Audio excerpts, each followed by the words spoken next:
Hello दोस्तों, welcome to my YouTube channel explosive English with Rakesh sir.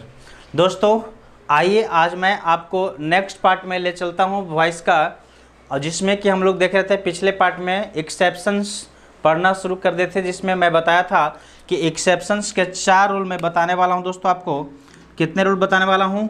4 rule बताने वाला हूं, जिसमें से रूल नंबर 1 कल हम लोग समझ गए थे, ठीक है ना, मीन्स पिछले पार्ट में समझ गए थे। आज मैं आपके लिए लेकर आया हूँ दोस्तों बाकी जो 3 एक्सेप्शनल रूल बचे हुए हैं ना, 3 जो एक्सेप्शंस रूल बचे हुए हैं, आज वो 3 एक्सेप्शंस रूल को हम लोग पढ़ने वाले हैं। और आज का ये तीनों ही रूल बहुत वेरी वेरी इंपॉर्टेंट हैं दोस्तों, ठीक है ना।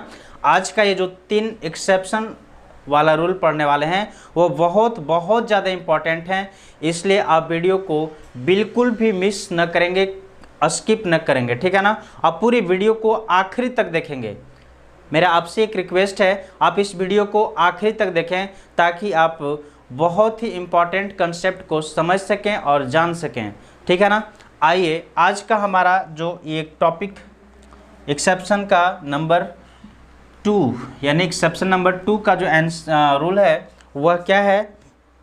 तो एक्सेप्शंस का मतलब मैं कल ही बताया था दोस्तों कि जो अभी तक हम लोग पढ़े हैं ना, वह सभी रूल को पालन नहीं करने वाले नियमों को एक्सेप्शनल रूल कहेंगे। क्लियर है? आज की इस वीडियो में हम लोग वही सीखने वाले हैं। तो यदि किसी सेंटेंस में क्या है दोस्तों, यदि किसी सेंटेंस में आपको दिया रहेगा सब्जेक्ट, एक्टिव वॉइस क्या होगा, सब्जेक्ट होगा plus say, think, believe, know, understand, feel, fear, etc, इन सब में से कोई भी वर्ब हो सकता है, और भी बहुत सारे वर्ब होते हैं, प्लस दैट हो प्लस डॉट डॉट, यानी कि इधर और भी कुछ ऐड किए हुए हो अदर वर्ड, ठीक है ना। तो ऐसे सेंटेंस का, इस तरह के सेंटेंस का कैसा, जो subject plus say, think, believe, know, understand, feel, fear, etc से स्टार्ट होने वाला सेंटेंस है, प्लस बीच में दैट दिया हुआ हो, तो ऐसे सेंटेंस का पैसिव कैसे बनाएंगे ये समझना है हमें आज दोस्तों, ठीक है ना। तो आइए ऐसे ही सेंटेंस का पैसिव बनाने का नियम क्या है वो हम लोग अभी देखते हैं और समझते हैं। तो ये तो हमारा एक्टिव वॉइस का हुआ ना दोस्तों, ये कौन सा है, ये एक्टिव वॉइस है, ठीक है, ये एक्टिव वॉइस का है ना। अब हम देखते हैं पैसिव का रूल कैसे होता है वो समझने की कोशिश करते हैं। यदि इसी का पैसिव बनाना हो तो पैसिव हम कैसे बनाएंगे। तो दोस्तों ऐसे सेंटेंस का जब पैसिव बनाना हो ना, तो ये जो सब्जेक्ट है क्या है, ये जो सब्जेक्ट है, इस सब्जेक्ट को हम लोग चेंज कर देंगे इट में। क्या करेंगे, इस सब्जेक्ट को चेंज कर देंगे इट में, और जब इट में चेंज करेंगे तो इट के अकॉर्डिंग हेल्पिंग वर्ब यूज करेंगे, और वो हेल्पिंग वर्ब हमारा कैसा होगा, तो वह हेल्पिंग वर्ब तो इट के अकॉर्डिंग होगा singular. Clear? But in tense ये वाले जो वर्ब है ना, इस वर्ब का कौन सा फॉर्म है, यानी कि टेंस कौन सा है, उस टेंस के अकॉर्डिंग प्रेजेंट होगा तो इजेमार, पास्ट होगा तो वाजवर, ठीक है ना। इस तरह से हम लोग यूज करेंगे। तो 8 प्लस एच भी प्लस, अब इन सब देखिए से है तो इसको हम लोग V3 वर्ब का, चूंकि एच भी प्लस वर्ब का थर्ड फॉर्म यूज होगा ना, तो प्लस वर्ब का थर्ड फॉर्म में इसको मान लीजिए सेड, से का सेड, थिंक का थाउट, ठीक है, थिंक का थाउट, बिलीव का बिलीव्ड, बिलीव्ड, नो का known, understood, understood, felt, feared, etc, ठीक है। फील का फियर्ड, ये हमारा वर्ब का थर्ड फॉर्म होगा इन सभी वर्ब का, ठीक है। प्लस अब हम क्या करेंगे दोस्तों, दैट दिया हुआ है तो दैट को जैसे दिया है वैसे ही लिख देंगे, दैट को दैट ही रहने देंगे ना, यानी दैट दिया है तो दैट को हम वैसे ही, आप जैसे था वैसे ही यहाँ पे लिख लेंगे। प्लस उसके बाद क्या करेंगे कि उसके बाद जो होगा दोस्तों वह होगा हमारा, यानी कि दैट के बाद इधर जो भी सेंटेंस दिए रहेंगे ना, सॉरी जो भी वर्ड्स दिए रहेंगे दैट के बाद इधर जो भी वर्ड यूज करेंगे वह सभी वर्ड को सेम वैसे ही जैसे यहाँ पे दिया गया एक्टिव वॉइस में वैसे ही पैसिव में उतार देते हैं। क्लियर है? आइए अब इसका हम लोग पैसिव समझने की कोशिश करते हैं, वो भी एग्जाम्पल के द्वारा। फिर से मैं बता रहा हूँ कि यदि किसी सेंटेंस का एक्टिव वॉइस दिया रहेगा क्या, सब्जेक्ट प्लस से या थिंक या बिलीव या know, understand, feel, fear, etc, इनमें से कोई वर्ब या और भी बहुत सारे ऐसे वर्ब हैं, plus that plus other word दिए रहेंगे, तो उनका पैसिव बनाते समय ये जो सब्जेक्ट रहेगा दोस्तों, उस सब्जेक्ट को इट में चेंज करेंगे। क्या करेंगे? इट में बदल देंगे, परिवर्तन करा देंगे। प्लस अब इट के अकॉर्डिंग हेल्पिंग वर्ब तो देंगे, बट वो ये सभी सेंटेंस का जो टेंस होगा, टेंस के अकॉर्डिंग यहाँ पे हेल्पिंग वर्ब हम लोग पुट कर लेंगे। ठीक है ना? प्लस V3, तो ये सब जो वर्ब है उनका थर्ड फॉर्म लिख देंगे जो कि आपके सामने लिखा हुआ है, sad, thought, believed, known, understood, felt, fear, etc। ठीक है, ये आप ऐसे लिख देंगे। प्लस दैट रहेगा, जैसे था दैट यहाँ पे, तो वैसे ही सेम यहाँ पे दैट उतार देंगे, लिख देंगे। इसके बाद दैट के बाद इधर जो भी अदर वर्ड दिए रहेंगे वो सभी अदर वर्ड को हम यहाँ पे जैसे था वैसे ही लिख देंगे दोस्तों। ठीक है, ये हमारा पैसिव बनाने का नियम है। चलिए अब इनका कुछ एग्जाम्पल्स देखते हैं तो आपको ज़्यादा क्लियर हो जाएगा। आइए एक एग्जाम्पल से मैं आपको समझाने की कोशिश करता हूँ। यदि हमारा एक्टिव वॉइस किसी सेंटेंस का क्या है दिया रहेगा,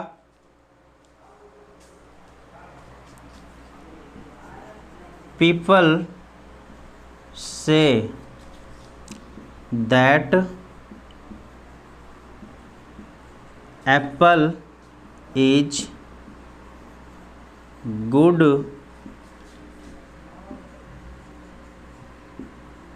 for health.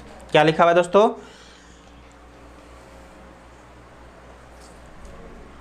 People say that Apple is good for health. ठीक है ना? या फिर इस, हाँ, Apple is good for health. लोग कहते हैं कि सेब जो है तो क्या है, स्वास्थ्य के लिए लाभदायक है या स्वास्थ्य के लिए अच्छा है। अब इसका पैसिव कैसे बनेगा वो समझने की कोशिश कीजिए। आइए देखते हैं।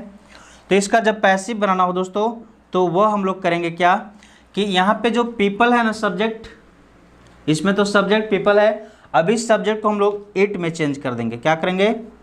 इट में कर देंगे। हमारा जो वर्ब है से है, वर्ब क्या है? से। आगे देखें तो एप्पल है ऑब्जेक्ट, तो इसके अकॉर्डिंग हम क्या करेंगे? इट के अकॉर्डिंग इज यूज करेंगे। क्यों इज? क्योंकि हमारा सब्जेक्ट तो इट बन गया, तो सब्जेक्ट के अकॉर्डिंग ये सब्जेक्ट सिंगुलर वर्ब लेता है, यानी इट जो है सब्जेक्ट वह सिंगुलर वर्ब लेता है, तो सिंगुलर वर्ब ही होगा। और वो कैसे हम जानेंगे कि इज होगा? क्योंकि यहाँ पे हमारा जो वर्ब का ये फॉर्म है V1 है, और V1 प्रेजेंट इंडेफिनिट में यूज होता है, इसलिए प्रेजेंट इंडेफिनिट का सेंटेंस है। इसके आधार पे हम यहाँ पे इज यूज कर दिए, इट इज। इसके बाद क्या, अब यहाँ पे से है तो से का थर्ड फॉर्म सेड दिया हुआ है ना, तो से का said form third form said, it is sad. इसके बाद देख रहे हैं दैट दिया हुआ है तो दैट को दैट रहने देंगे, इट इज सैड दैट। अब बोला गया क्या कि दैट के बाद आगे जो भी सेंटेंस होगा, जो भी अदर वर्ड्स होंगे उनको जैसे था वैसे ही उतारना है दोस्तों। तो it is sad that Apple is good for health. ठीक है, तो इस तरह से ये सेंटेंस का पैसिव बनेगा दोस्तों। मैंने क्या बताया कि यदि किसी सेंटेंस का सब्जेक्ट प्लस से थॉट, ठीक है ना, say, think, believe, know, understand, feel, fear, etc, और भी कोई अदर वर्ड दिए रहेंगे, प्लस दैट दिया रहे और उसके बाद कोई अदर वर्ड रहेगा, तो उसका पैसिव हम ऐसे बनाते हैं, सब्जेक्ट को इट में चेंज करते हैं। अब इट के अनुसार सिंगुलर हेल्पिंग वर्ब यूज करेंगे, वो भी टेंस के अकॉर्डिंग। टेंस प्रेजेंट होगा तो प्रेजेंट का सिंगुलर, पास्ट होगा तो पास्ट का सिंगुलर। तो जैसे कि यहाँ पे से था V1, यानी कि इससे पता चला कि सिंपल प्रेजेंट टेंस है, इसलिए इसके आधार पर हम it is helping verb use किए, तो इट इज। अब से का third form said, plus that को दैट ही रन देंगे। इसके बाद आगे जो था उसको जैसे था वैसे ही उतार दिया दोस्तों। ये हमारा पैसिव बनाने का तरीका था। ठीक है ना? चलिए, ऐसे ही हमारा एक्टिव टू पैसिव बनता है। एक और सेंटेंस मैं आपके लिए लिखता हूँ और उस सेंटेंस को भी आप देखेंगे और समझने की कोशिश करेंगे दोस्तों। आइए, वह सेंटेंस क्या है?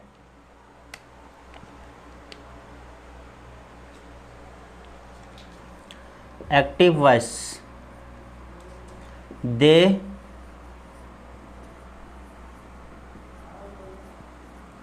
believed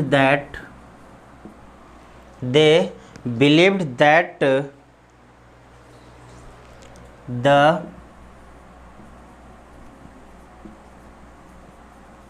robbers were 10 in number। ठीक है दोस्तों, हमारा सेंटेंस क्या है? They believed that the robbers were 10 in numbers. They believed that the robbers were 10 in number. ठीक है ना, यानी कि वे विश्वास करते हैं या वे मानते हैं कि जो रॉबर्स थे, चोर थे, लुटेरे थे ना, वो चोर लोग क्या थे? संख्या में कितने थे? वर 10 इन नंबर, यानी कि उनकी संख्या जो थी सो 10 था। यानी कि जब भी चोर आए थे तो वो चोरों की संख्या कितनी थी? 10 था। ये उनका मानना है। ये तो हमारा सेंटेंस हो गया एक्टिव वॉइस का। अब इसी सेंटेंस को जब पैसिव में बदलना हो दोस्तों, तो वो कैसे बदलेंगे? आइए अब इसको हम पैसिव में चेंज करके को देखते हैं। तो इसका पैसिव होगा, वही क्या करेंगे हम लोग? दे को इट में चेंज कर देंगे। अब यहाँ पे बिलीव्ड लिखा हुआ है ना, तो बिलीव्ड यानी पास्ट टेंस V2 है, तो V2 पास्ट टेंस में जो होता है सिंपल पास्ट में, उसके अनुसार हमारा हेल्पिंग वर्ब भी पास्ट का ही होगा, was. It was believed, believe का थर्ड फॉर्म बिलीव्ड।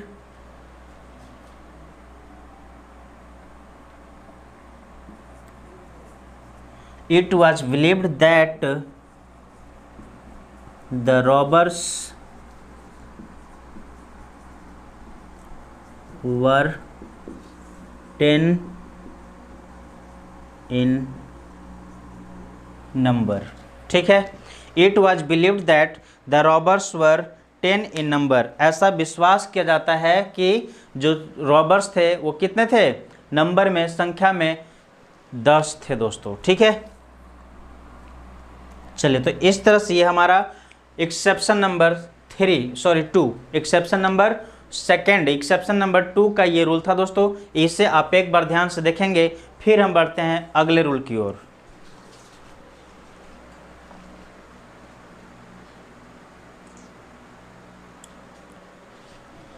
चलिए, आशा करता हूं आपको ये रूल समझ में आ गया होगा। अब हम बढ़ते हैं नेक्स्ट रूल की ओर दोस्तों, और वह अगला रूल हमारा क्या है? आइए देखते हैं नेक्स्ट। चलिए दोस्तों, तो देखते हैं नेक्स्ट हमारा एक्सेप्शन नंबर 3 क्या है। एक्सेप्शन नंबर 3 का रूल है दोस्तों कि इट इज टाइम +2 + V1। ठीक है ना, आपके सामने लिखा हुआ है क्या? It is time +2 + V1। यानी किसी भी सेंटेंस में ये दिया रहेगा it is time +2 + V1 plus other word दिए रहेंगे, तो उस सेंटेंस का एक्टिव से पैसिव कैसे बनाया जाएगा, ये हम लोग इस रूल के द्वारा समझेंगे। ठीक है ना, तो आइए इस ऐसे सेंटेंस का पैसिव बनाने के लिए बहुत ही इजी तरीका है दोस्तों। वह है क्या? आइए इसका एक एग्जाम्पल के द्वारा हम लोग समझने की कोशिश करते हैं। यदि एक्टिव सेंटेंस किसी का क्या दे रहेगा? It is time to take T.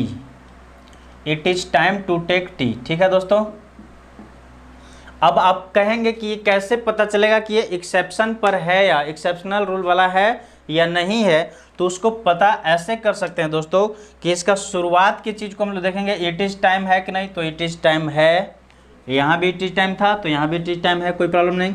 उसके बाद बोल रहा है 2 + V1, तो यहाँ पे 2 + V1 है ना, 2 + V1 है प्लस अदर वर्ड, तो ये हमें पता चल गया कि ये एक्सेप्शन वाला ही है। ठीक है ना, अब इसका जब पैसिव बनाना हो तो कैसे बनाएंगे, आइए उसका पैसिव बनाकर हम लोग देखते हैं। ठीक है ना, तो ऐसे सेंटेंस का जब पैसिव बनाना होता है दोस्तों, तो हम लोग कुछ नहीं करते हैं, बस थोड़ा सा काम करते हैं। क्या? इट इज टाइम जैसे दिया हुआ है उसको वैसे ही उतार देते हैं, इट इज टाइम को इट इज टाइम उतार देते हैं। अब यहाँ पे इट इज टाइम के बाद क्या करते हैं, टू टेक को बीच में, टू टेक से पहले एक फोर वर्ड यूज करेंगे अपने से ना, इट इज टाइम फोर, कोई दिक्कत। और आपको मैं पिछले पार्ट में बताया था कि जब 2 + V1 रहेगा तो उसको हम लोग कैसे बनाते हैं, 2 + V1 को बनाने के लिए हम लोग क्या करते थे, टू बी वर्ब यूज करते थे ना, 2 + B, ठीक है, 2 + B, क्लियर। तो इट इज टाइम फॉर, अब ये वाला ऑब्जेक्ट को यहाँ पे ले आइए 4 के बाद, ठीक है, it is time for T. अब ये जो है 2 + B + अदर वर्ड वाला, तो to be taken, to be, अभी जो है ना टेक भी वर्ब, इसका वर्ब का थर्ड फॉर्म टेकन। अब ध्यान देंगे क्या हुआ, हमारा सेंटेंस तैयार कैसे हुआ, it is time for tea to be taken, it is time for tea to be taken. यह समय हुआ किस लिए, चाय लेने के लिए, ठीक है ना। तो ये हमारा देखिए इसमें क्या हमारा सिस्टम बदला कि इट इज टाइम को इट इज टाइम ही रहने दिए, अब इनके बीच में एक फॉर प्रीपोजिशन अपने मन से यूज किए और इस ऑब्जेक्ट को यहाँ पे ले आए, ठीक है ना, इस ऑब्जेक्ट को यहाँ पे ले आए टी। इसके बाद टी के बाद हम क्या किए दोस्तों कि जो 2 + V1 फॉर्म यूज किया हुआ है यहाँ पे 2 + V1, इसको 2B + वर्ब का थर्ड फॉर्म में चेंज कर दिए, ठीक है ना। ये हमारा एक्टिव से पैसिव बनाने का तरीका हुआ। चलिए एक और एग्जाम्पल मैं देखूँ, एक और एग्जाम्पल मैं आपको दिखाना चाहता हूँ, वह एग्जाम्पल देखिए, active, it is time to study, या it is time to English study, या study English, it is time to study English. यह समय किस चीज के लिए है, इंग्लिश पढ़ने के लिए, ठीक है ना, it is time to study English. अब इसका पैसिव कैसे बनाया जाएगा, आइए इसकी पैसिव को भी हम लोग समझने की कोशिश करते हैं। वो कैसे, ऐसे, तो इट इज टाइम को इट इज टाइम ही रहने देंगे, ये मैंने आपको बताया कि जैसे है वैसे ही इसको उतार देते हैं, इसमें कोई परिवर्तन नहीं। इसके बाद टू के जगह पे हम लोग क्या करते हैं, फॉर यूज करते हैं, it is time for, object को ले आते हैं पहले, it is time for English. अब 2 + V1, 2 + V1 को क्या करते हैं, 2 + B + वर्ब का थर्ड फॉर्म में चेंज करते हैं, तो for to be studied, study का थर्ड फॉर्म स्टडीड। अब क्या हमारा बन गया sentence, it is time for English to be studied, कोई प्रॉब्लम। तो इस तरह से ये हमारा एक्सेप्शन नंबर 2 का ये बनता है दोस्तों एग्जाम्पल। आइए एक और एग्जाम्पल मैं आपके लिए लेता हूँ, वो आपको बनाने हैं, आप पहले ट्राई करना, नहीं बने तो फिर आप आंसर यहाँ पे देखने की कोशिश करना दोस्तों, ठीक है। It is time to help the poor,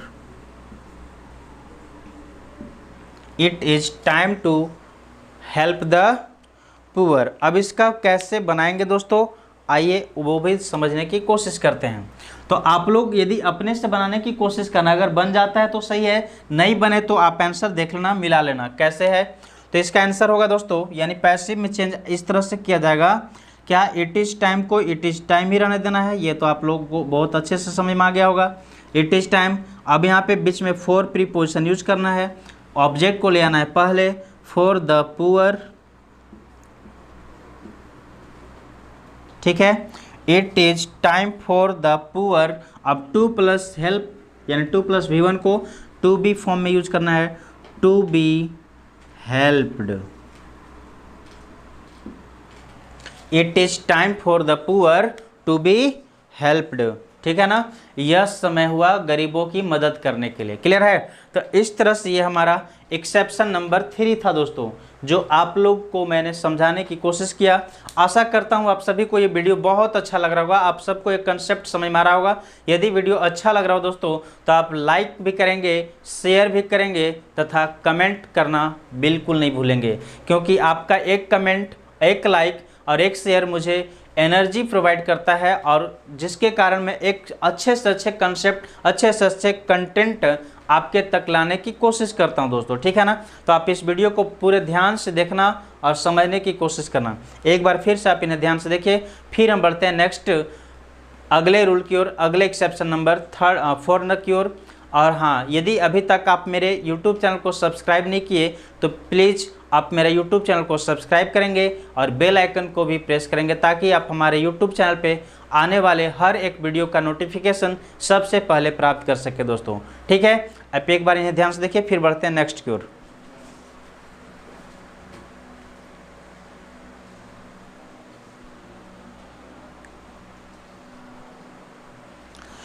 चलिए दोस्तों, तो हमारा ये था अभी का कंसेप्ट। फिर बढ़ते हैं हम लोग नेक्स्ट की ओर। आइए अब आगे चलते हैं नेक्स्ट रूल की ओर, ठीक है ना। वह क्या है हमारा अगला? चलिए दोस्तों, तो हमारा अगला रूल है क्या? Exception number 4। एक्सेप्शन नंबर 4 हमारा कहता है दोस्तों कि यदि किसी सेंटेंस का मेन वर्ब क्या है, मेन वर्ब किसी सेंटेंस में दिया रहेगा, क्या? मेन वर्ब दिया रहेगा प्लस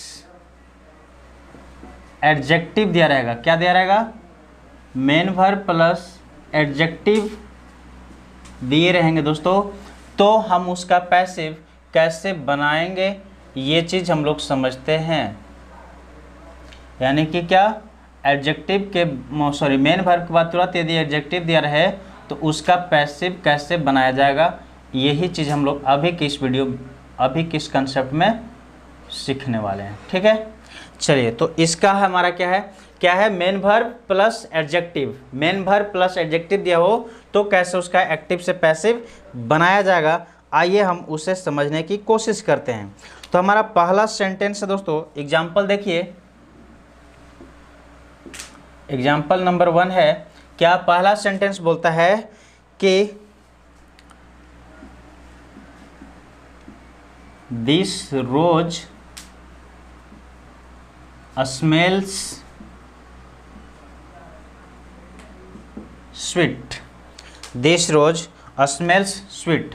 अब ये जो सेंटेंस लिखा हुआ है दोस्तों, अब कहेंगे कि ये कैसे हमें पता चलेगा कि एक्सेप्शन नंबर 4 पे है या नहीं है, यानी एक्सेप्शंस का है या नहीं। तो वो पता करने के लिए बस कुछ नहीं, ध्यान देना है, थोड़ा सा एक बात पे ध्यान देना होगा दोस्तों। वो क्या है, तो देखेंगे यहाँ पे स्मेल जो लिखा हुआ है ये हमारा क्या है, वर्ब है।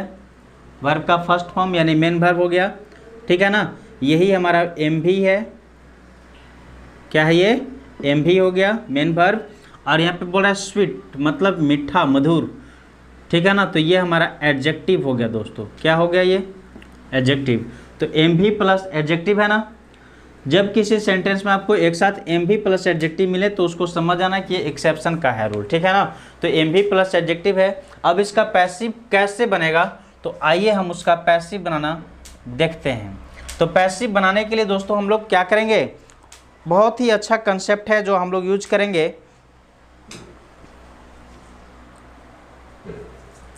तो दिस रोज जैसा सब्जेक्ट है उसका सब्जेक्ट वैसे ही उतार देते हैं ना, जैसे था वैसे ही दिस रोज, तो दिस रोज।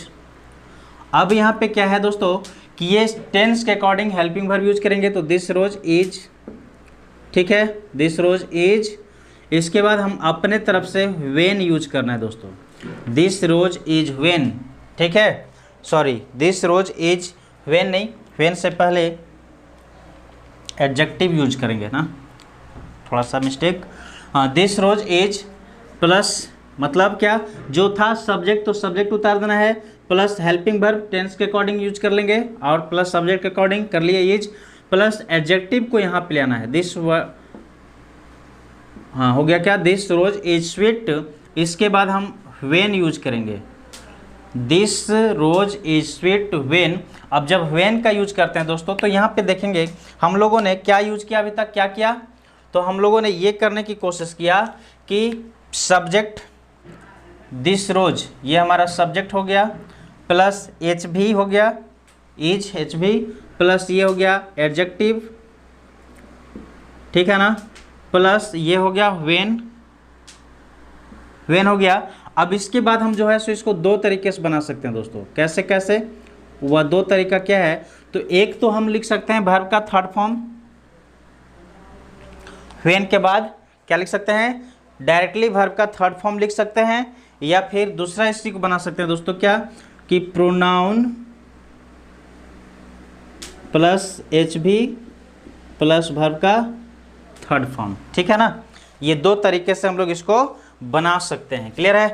पहला कर सकते हैं क्या, कि व्हेन के बाद डायरेक्ट है मेन वर्ब का थर्ड फॉर्म यूज कर सकते हैं, व्हेन प्लस वर्ब का थर्ड फॉर्म, या नहीं तो फिर when plus pronoun plus HV plus verb का थर्ड फॉर्म यूज कर सकते हैं। अब ये प्रोनाउन कहेंगे, कौन सा प्रोनाउन, कैसा प्रोनाउन, तो ये सब्जेक्ट के अकॉर्डिंग प्रोनाउन। समझ में आ रहा बाबू, समझ में आ रहा दोस्तों, ये सब्जेक्ट के अकॉर्डिंग क्या होगा, प्रोनाउन यूज किया जाएगा। दिस रोज है तो दिस रोज, ये ना ही तो कोई पर्सन है ना ही कोई और है ना, ये तो एक वस्तु है ना, थिंग है, नॉन लिविंग थिंग कर सकते हैं, या लिविंग थिंग, बट ये तो छोटी सी वस्तु है, इसलिए इसके जगह पे हम लोग ना ही तो ही यूज कर सकते हैं, ना तो सी, ना आई, ना यू, कुछ नहीं। इसके लिए हम लोग एक ही प्रोनाउन यूज कर सकते हैं और वह है इट। क्या है वह, इट यूज कर सकते हैं ना, तो इसके लिए एक प्रोनाउन यूज किया जा सकता है, इट। तो ये देखेंगे कैसे इसको बनाएंगे। यदि हम इट के सहारे बनाएं या वर्ब का थर्ड फॉर्म, तो देखिए अगर वर्ब का थर्ड फॉर्म लिखे तो व्हेन स्मेल्ट कर सकते हैं।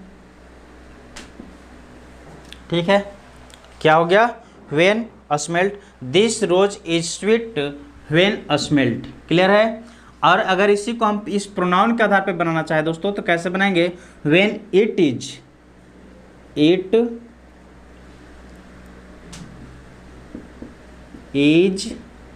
स्मेल्ट। ठीक है, तो इस तरह से हमारा ये सेंटेंस का पैसिव बनेगा, यानी कि क्या, सब्जेक्ट जैसे था वैसे रहने देना है, HV तो टेंस के अकॉर्डिंग HV यूज कर देंगे, प्लस एडजेक्टिव को HV के साथ लिख देंगे, प्लस व्हेन प्लस वर्ब का थर्ड फॉर्म डायरेक्ट, या नहीं तो फिर it pronoun plus HV plus verb का थर्ड फॉर्म यूज कर सकते हैं। इस तरह से हमारा बनेगा। आइए अब एक और एग्जाम्पल को देखते हैं दोस्तों। एक और एग्जाम्पल मैं आपके लिए लेकर आता हूँ, वह एग्जाम्पल क्या है, देखिए एक एग्जाम्पल और समझते हैं, हमारा कंसेप्ट बिल्कुल ही क्लियर हो जाएगा। ठीक है ना। और ये हमारा आज का पूरे वॉइस टॉपिक का ये आखिरी रूल होगा और आखिरी एग्जाम्पल है दोस्तों, दैट, ठीक है, दैट शर्ट लुक्ड, ठीक है, that shirt looked expensive, that shirt looked expensive. ठीक है, अब यहाँ पे ध्यान देना है, ये सेंटेंस तो हमारा मिल गया। अब देखिए इसमें क्या है, यहाँ पे भी आपको मिल रहा है ना, MV, देखेंगे MV हो गया main verb plus adjective, MV plus adjective है, तो अब इसका पैसिव इसी स्ट्रक्चर पे बनेगा। वो कैसे, तो इसी स्ट्रक्चर पे बनेगा दोस्तों, वो ऐसे बनता है। देखिए कैसे इसका पैसिव होगा, दैट शर्ट को तो दैट शर्ट ही रहने देना है, क्योंकि मैंने आपको बताया कि सब्जेक्ट वैसे ही छोड़ेंगे। अब टेंस और सब्जेक्ट के अकॉर्डिंग हम वर्ब चेंज करेंगे।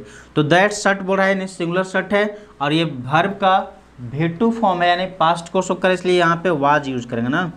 दैट शर्ट वाज एक्सपेंसिव, क्योंकि वाज के बाद मतलब HV के बाद एडजेक्टिव यूज करते हैं, वहाँ तक कोई दिक्कत नहीं, प्लस व्हेन। अब फिर से क्या, वही इसका डायरेक्ट हम थर्ड फॉर्म यूज कर सकते हैं चाहे तो, या नहीं तो फिर इसी को हम क्या कर सकते हैं, pronoun plus HV plus verb का थर्ड फॉर्म यूज कर सकते हैं। तो व्हेन लुक्ड बोल सकते हैं, वर्ब का थर्ड फॉर्म डायरेक्ट लिखें तो व्हेन लुक्ड, यानी कि that shirt was expensive when looked. Clear है। या फिर इसको अगर ये वाला प्रोनाउन वाले के आधार पर बनाए तो क्या बनेगा, व्हेन इट वाज लुक्ड। ठीक है, व्हेन इट वाज लुक्ड। बात समझ में आ रही है दोस्तों, यानी कि that shirt was expensive when it was looked बनेगा, या नहीं तो फिर इसी को बना सकते हैं क्या, कि that shirt was expensive when looked. Clear है। तो इस तरह से ये हमारा सेंटेंस एक्टिव से पैसिव बनेंगे, एक्सेप्शन वाले। आप इन्हें एक बार ध्यान से देखेंगे दोस्तों।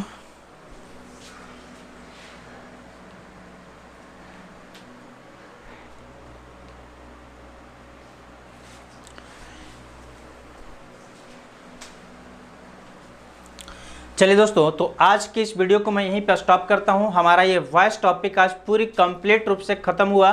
मैं नेक्स्ट पार्ट में आने वाला हूं नेक्स्ट वीडियो के साथ, और वो हमारा अगले दिन का जो नेक्स्ट डे है कल, यानी कि कल मैं जो आपके लिए एक टॉपिक लेकर आ रहा हूं दोस्तों, वो नया टॉपिक होगा, बहुत ही इम्पॉर्टेंट टॉपिक आपके एग्ज़ाम के दृष्टिकोण से, और वह टॉपिक का नाम है नरेशन। क्या है नाम? हम अगले दिन नेक्स्ट पार्ट में जो लेकर आने वाले हैं दोस्तों, वह हमारा नरेशन का पार्ट होगा। ठीक है, तो आप उस वीडियो को देखना, ये वीडियो तो पूरी देखेंगे ही, प्लस में उस वीडियो को भी देखना बिल्कुल ना भूलेंगे दोस्तों। और यदि हाँ, आप हमारे चैनल पे पहली बार आए हैं, नए हैं, अभी तक आपने मेरे चैनल को सब्सक्राइब नहीं किया, तो प्लीज़ सब्सक्राइब करेंगे और बेल आइकन को प्रेस करेंगे, ताकि हमारे यूट्यूब पे आने वाले हर एक वीडियो का अपडेट्स या नोटिफिकेशन सबसे पहले आप प्राप्त कर सके। ठीक है ना? फिर मिलते हैं नेक्स्ट पार्ट में नए टॉपिक के साथ। तब तक के लिए आप हमें इजाज़त दीजिए। Bye bye, thank you, take care.